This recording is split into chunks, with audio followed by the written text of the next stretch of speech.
Hello, everyone, and welcome. My name is Danielle Rueger-Miroewski. I'm the Partner Engagement Specialist for Parke Dewey, and today we are excited to be talking about micro-internships for first and second year students. For those who aren't familiar with the concept of micro-internships, they are short-term professional paid projects available to college students and recent grads year-round. They're also easy for companies to implement because we, Parke Dewey, take on the administrative burden by acting as the employer of record, which you'll hear a little bit about today, I imagine.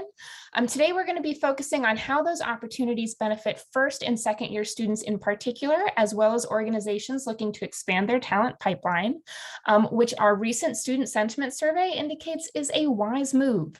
In fact, 72% of students who took that survey indicated that they started thinking about their career planning during freshman and sophomore years. So waiting to expose opportunities to juniors and seniors, as in some cases is the tradition, might cause companies to miss out on talented early career professionals eager to be an asset at their organization. So with all of that in mind, we're going to hear from folks who can speak to the benefits of engaging this demographic from direct experience. We are joined today by Yonas Kemal. Yonas is a class of 2024 business administration and public policy major at University of North Carolina, Chapel Hill. A shout out to Roderick Lewis and University Career Services there. UNC Chapel Hill is a great Parke Dewey partner. Yonas has done 2 micro-internships through Parke Dewey, both during his sophomore year. One involved updating data for a leading vendor management firm for the HR supply chain, and the other, research for an education consulting company. We are also so excited to have with us today Alison Keele, Director of Emerging Talent at Smith & Nephew. Smith & Nephew has hosted micro-interns at various points in their college's careers, many of which Alison has managed directly, and some of which have even converted into full-time Smith & Nephew employees. So without further ado from me, we're going to dig right into hearing from our panelists. We'll start with a question for Yonas. So what was it like pursuing experiential learning so early in your college career? Were there any unique challenges you faced? Kind of walk us through it. Yeah, of course. First of all, thank you for everyone being here. I appreciate the opportunity. Yeah, hooray to UNC. Yeah. If there's any Duke people on the line, I apologize. But I will say, so I think, your question was about pursuing all this kind of in the first couple of years, which is, contrary to the norm, which is the last 2 years. I have a lot of thoughts about it. And generally, my broader thought is one, like you said, a lot of people do really think about their career pretty critically in their first couple of years of school. And I would even argue now, broadly speaking, that people are starting to think about it more in high school with the access to information. But the opportunities seem to only lie for juniors and for seniors. And obviously, the point is that you can offer juniors and seniors return offers pretty quickly, and that makes it easier on the employer end. But like you said, I feel like companies are really losing out on really good talent and building those kind of equitable pipelines for talent much earlier on. So from my own experience, right, coming into UNC, I was trying to dive headfirst into professional experience. I tried to find anything that I could do. I graduated during COVID, and so coming in, it looked, kind of like the world was ending. So, the options seemed limited to an extent. But I was lucky to find actually an internship in a nearby research firm here in the RTP area in North Carolina, and that kind of kicked off my experiential learning. And it taught me that, a lot of what you can learn outside of the classroom might be a little more important than what you can learn in the classroom. And so I constantly was looking for more opportunity. And when I came across Parke Dewey in my second year, I noticed a few things, right? One, I noticed that it was very clear in its kind of goals and intentions, right? I get in, I know exactly what the ask is, right? I know a brief about the company. I know what I'm there to support on. It's really just a meritocracy, right? What I can offer is what I can deliver. It gave me the time it would take. It was perfect for a student who is probably really busy, right? And so I dove right in, and the experiences were amazing, right? I think it opened up a ton of kind of awareness for me into different career paths that I might not have, spent an entire summer trying to dive into, or spend an entire class at school trying to dive into. The networking opportunity is limitless if you, decide to take it that way as well. So, it is, I think, it's coming, and it's critical for first and second year students to take opportunities like this in stride, because I can speak to UNC, and I can probably speak to also a lot of other schools similar. Your first couple of years, what you'll hear from your counselors is, take time to explore, right? Choose classes that you find interesting, and yada, yada. And I think that's good to an extent, but I think what that allows students to do is kind of take their eye off the ball, because you only have 8 semesters, you only have 4 years to kind of figure things out. And, push comes to shove 3rd year in, and this is a great opportunity for you to get ahead before stuff gets real right in the back half of school. So the opportunities that come out of this are limitless. I also believe the benefits are as well. So I'm happy to have experience it and to keep pushing it like this as well. Awesome, Jonas. And a little bit of a follow-up question on that. You mentioned when you first started looking, you're seeing a lot of opportunities for those juniors and seniors. So I think some companies are thinking, well, at that point, these students have developed some skills that are going to be useful in internships. But on the flip side, as an early career student, in that 1st and 2nd year, what are maybe some unique strengths that you've noticed you brought to the table as an earlier career student to micro-internships and other opportunities? Yeah, when I want to answer that question, I think about what is a traditional internship versus this, right? So a traditional internship, as I completed one recently, all my friends are doing them at other companies. They are, let's say, summer 2023 at insert investment bank or insert management consulting firm. And those are great opportunities. They have amazing professional development arms. They're very programmatic and they're good. But if you really dive into the psychology of a student and why they're choosing it, they aren't really excited about maybe the company or the impact they're going to make or the work they're going to do. They are just purely looking at that as a stepping stone for their career. And that's fine, right? Because that's okay. But what you lack in that is really the true enthusiasm that the student could bring to the table when all they look at it is a stepping stone. Whereas when you're in your 1st and 2nd year, right, and you're going into a micro internship, you are not purely looking at that as a stepping stone for something else. It can be, right, and sometimes it won't be, but that's fine, because at the end of the day, I think it's just as important to know what you don't want to do or where you don't want to be, than the other side of things. Matthew McConaughey said that in a University of Texas commencement speech, and I love McConaughey. So it gives you a great sense of experience, because when you're young, you're really just exploring and you're bringing a level of kind of enthusiasm and perspective that, juniors and seniors may not. You're really kind of bright-eyed and trying to learn. And so you soak up a ton of information. You learn about the company's mission. You learn what they do. That's, for me, at the education consulting firm, I was extremely interested in education consulting, but I had really no idea how it worked within the firm because I never had experience. So I came in asking a million questions a minute. I did the work, I did the research, but I also did more research about the firm itself. And I got to build a great network out of that. And that just came from an eagerness to learn, right? I had no idea what opportunities were going to come after. I was just really interested to what I was doing. So you get that when you're engaging 1st and 2nd year students. And so I think it's, again, another reason why it's critical to engage them early on.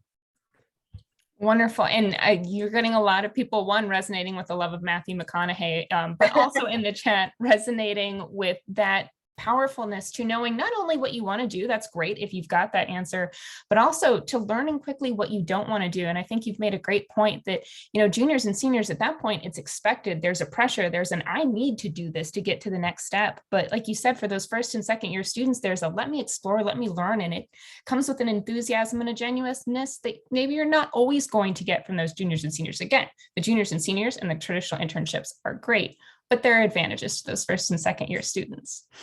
So on the flip side of that, now excited to hear from Alison and from the company perspective. So why is Smith & Nephew interested in engaging these 1st and 2nd year students? Yeah, for Smith & Nephew, to be absolutely honest, we really enjoy engaging that population. To Jonas's point, people are eager to learn.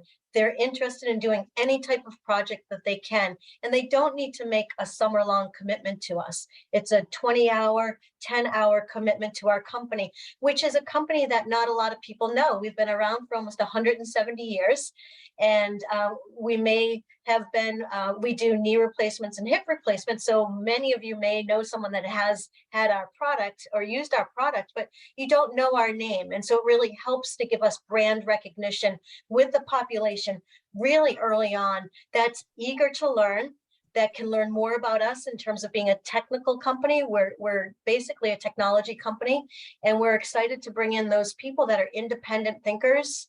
That's another reason why we like having our freshmen and sophomore involved. And then it's our future pipeline for not only internship positions later on, but also for full-time roles. So it's really been a nice pipeline for us to start that early on. And another thing that's really important to us in terms of freshmen and sophomores is that it opens up the opportunity for us through the Parke Dewey platform to really have that geographical flexibility that we wouldn't normally have in bringing in, not technically bringing in, but employing freshmen and sophomore that are from all over the United States. So it's a great way to bring in that diversity of talent that we wouldn't normally have. And really, Yonas said it really nicely when it said there's an eagerness to learn, and that's why we're so excited about our freshman and sophomore populations.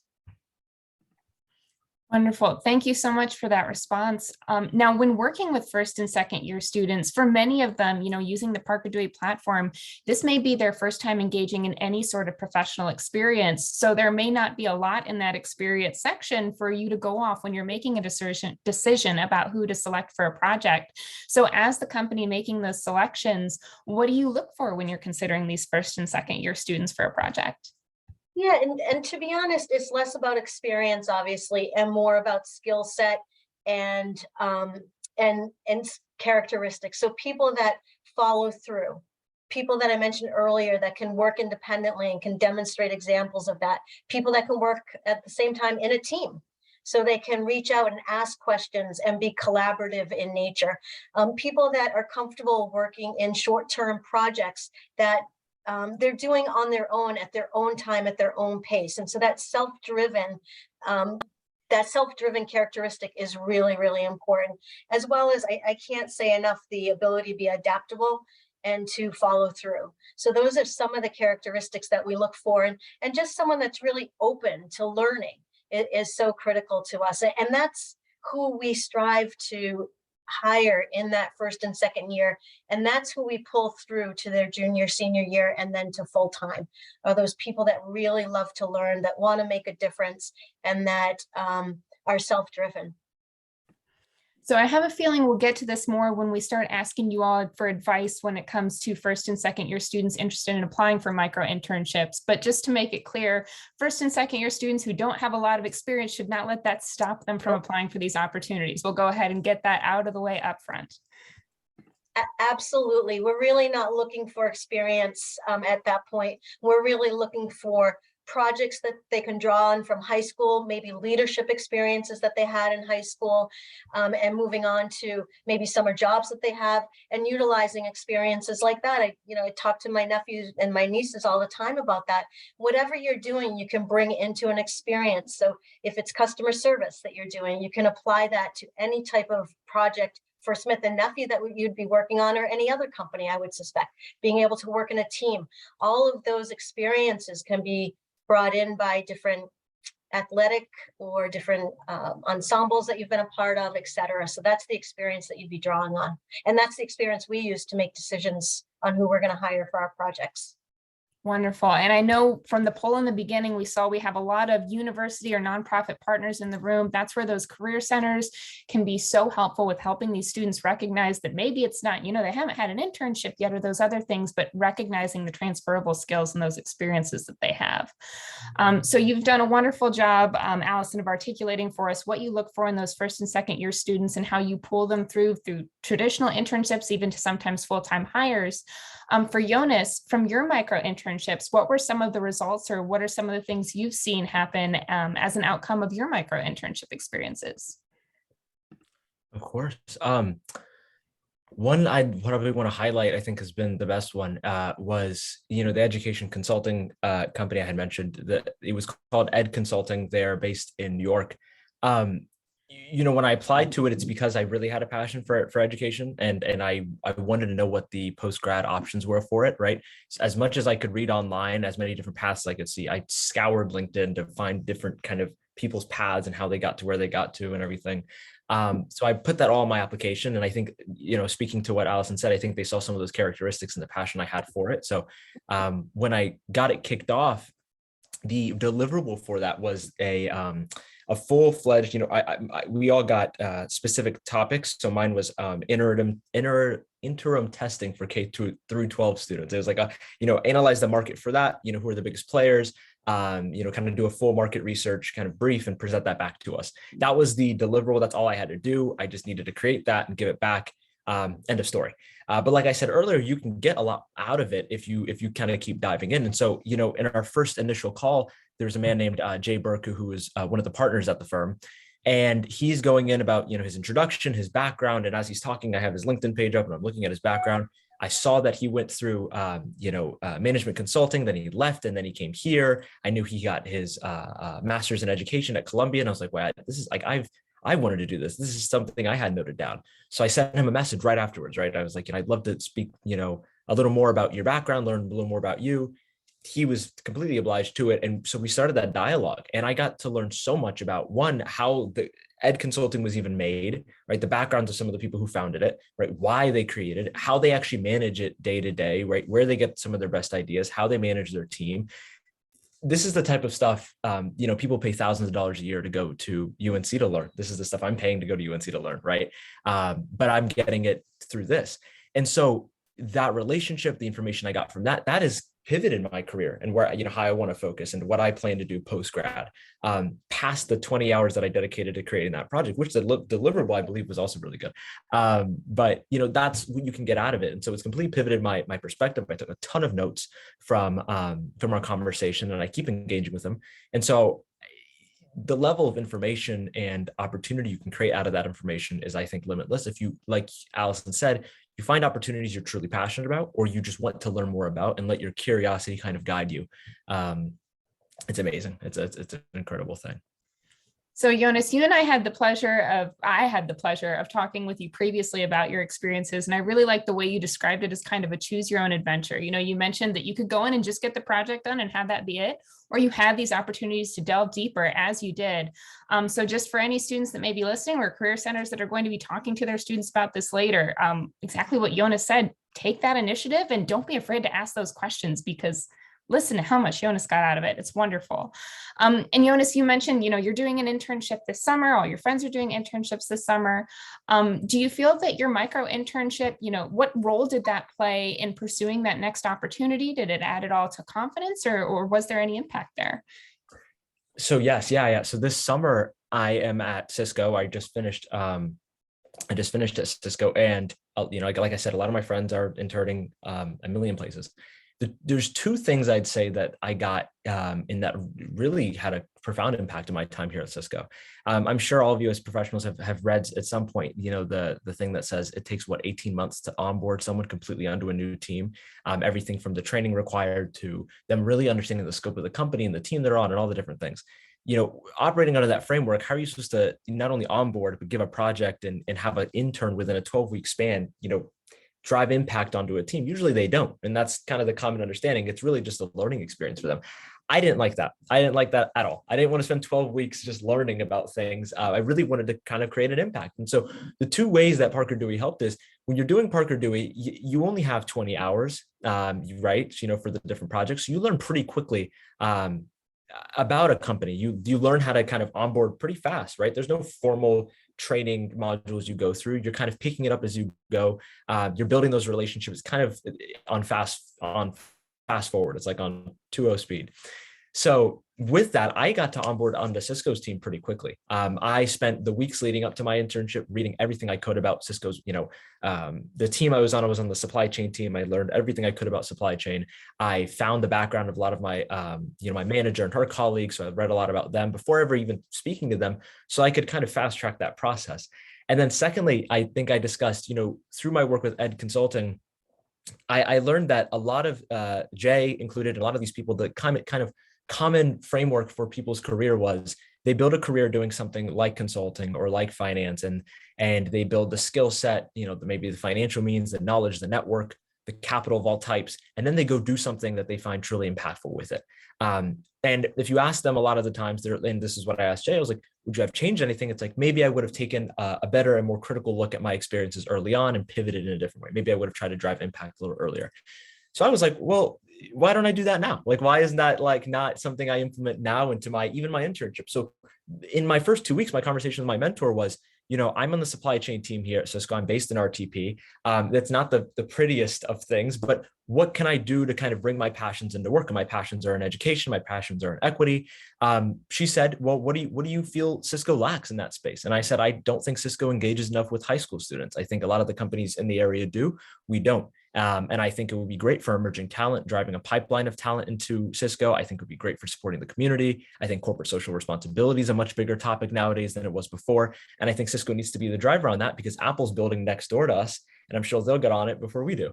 So she said, okay, we'll formalize that, make that into a pitch. And, I'll end it with, my entire summer, part of my work, half of it was something else, but half of it was building a cross-functional partnership with Wake County Public Schools and a local nonprofit to provide 16 high school students the opportunity to work with Cisco in a problem-solving kind of mentorship program that's going to be their final pitch event back to us, Cisco representatives, is actually this Friday. And it was an amazing experience and a completely profound one. And I can say, compared to a lot of my friends, I got to actually leave a serious impact of, I was here and this is what I got to create before I left in 12 weeks, done. And that is only because I got to speak to Jay and speak to people and really understand that this is what they wish they would have done earlier on. How can I implement this into my career goals? And that's what I said earlier, that I pivoted and I completely shifted what I wanted to do. It's real, like you said, it's a choose your own adventure, and I chose my adventure, and it bared a lot of fruit, and this is that. So it was amazing. Wonderful. So many great takeaways that you've mentioned there, but I think what you took away from Parker Dewey with the ability to dig in and immediately want to take an impact because you have a limited amount of time, and the way you applied that to a longer term opportunity to maximize your impact is something that all first and second year students should be listening to and applying.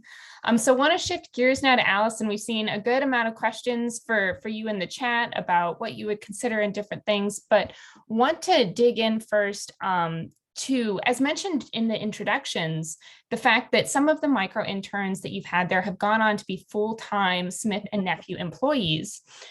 So I wanted to know if you could speak a little bit about how you've used micro internships as a way of auditioning talent for those future longer-term opportunities. There are two examples that I can cite. They're both within our commercial team. So the first is that we've had interns work on specific projects for us throughout the summer. So we've built upon a first project based off of the quality of the micro intern and the student that we hired through the Parker Dewey platform. And we added three additional projects at some points for some of these students. And it was from there that we really found that these students really cared about the work that they were doing, were driven, were very excited about working for a company that helps people each and every day. And we felt like that being able to hire someone or have the opportunity to work with them for 20 hours in 20-hour increments really gave us the opportunity for them to interview us as much as it gave them the opportunity for us to interview them. And so it was from there a very more traditional type Parker Dewey way of hiring people for micro interns and then converting them to full-time. In the second example, we actually had students that we found through the Parker Dewey platform that we would never have talked to had we gone through a traditional way of recruitment, is we had them do a sales pitch for us because we were hiring for our sales team. And we had a group of students do that. And in the end, we ended up hiring 3 people to join us, and they just joined us on June 6th. So that was a little bit of a more non-traditional way of using Parker Dewey, but really the partnership with Parker Dewey is a way to increase your equity, to have the opportunity to interact with students from all over the United States that may not be able to participate in normal internships. It gives us the opportunity to look for diversity outside of our target schools that we have. It gives us the opportunity to be flexible and to really have such a great way for us to meet students like Yonas. I mean, we have many students that we've employed like him. He's amazing, and I hope to get his resume afterwards so we can hire him. But there are a lot of great students on this platform that I think it provides them the opportunity to learn about themselves, learn about different types of companies, start to try before they buy, and develop some skills along the way. So we are definitely opening. I know I saw a question out there to community college students. That's what the Parker Dewey platform does for us. It levels the playing field, and it gives us the opportunity to hire students from all over the United States. And I can't say that enough. So Thank you so much for jumping on the question for me. I loved how you mentioned that, even using Parker Dewey in non-traditional ways, but I think the way that you use it is a way that we love seeing it used, and getting access to those non-traditional students too is something we love to see. I think we can put some of our stories in the chat. Even recently, we had one from a non-traditional student who said, if it weren't for the Parker Dewey model, this was a student who was working full time. She doesn't know if she would have been able to engage in traditional internships or in any experiential learning. So Parker Dewey made it possible. I know we're focused on first and second year students today, but there are first and second year non-traditional students too. So another question that there was in the chat, I know you clarified you're open to community colleges too. Is there open to students, coming from boot camps and maybe some other non-traditional educational methods as well? Absolutely. There's no question about it. And the great thing about the Parker Dewey platform for all students and for companies is it starts to open up my eyes, my company's eyes, my hiring manager, people leader eyes to different types of pathways into full-time positions, into internship positions at Smith & Nephew. So it's really been a nice platform, not just for me, but for all of my people leader managers who have used it. And it's been diverse, the different types of projects we've actually used it for. So it's a great way for us to engage in all different populations.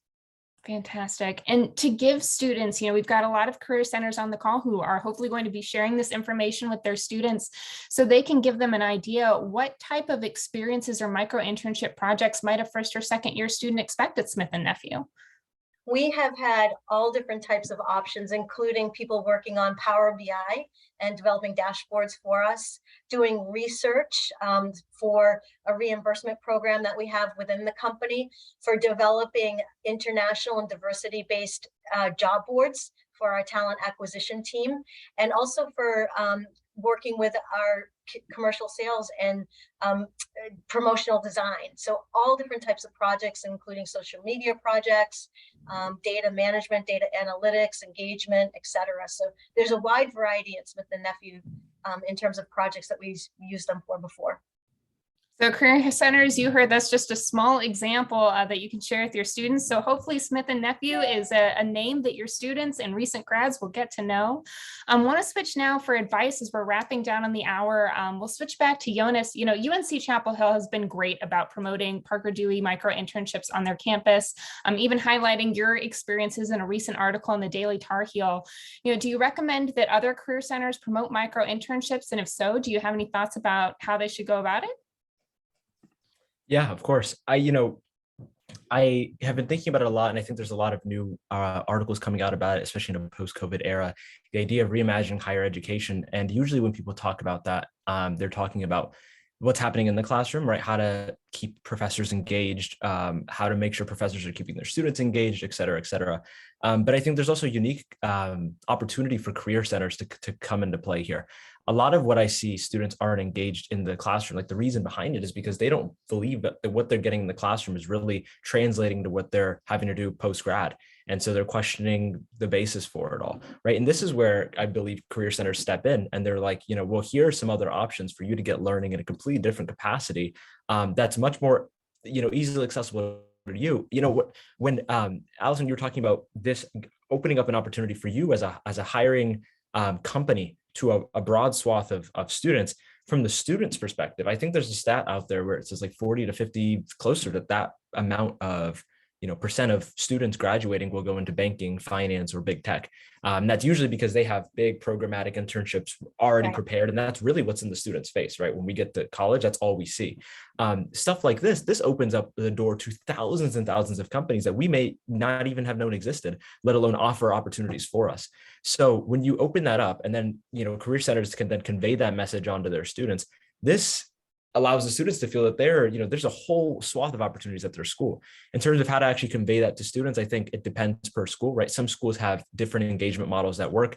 I know some schools have, really big turnout to their career center events, and some career centers actually operate better on one-on-one. They get a lot of more, appointment set than other schools do. So depending on the channel that works for each specific school, positioning it, I believe, as, here's what you're getting in the classroom. Let's identify some of the gaps where you feel you're not getting X, Y, or Z in the classroom, because here's a myriad of opportunities across industries, across different companies and styles and opportunities for work that you can get that are short, that can really work with your schedule as a student.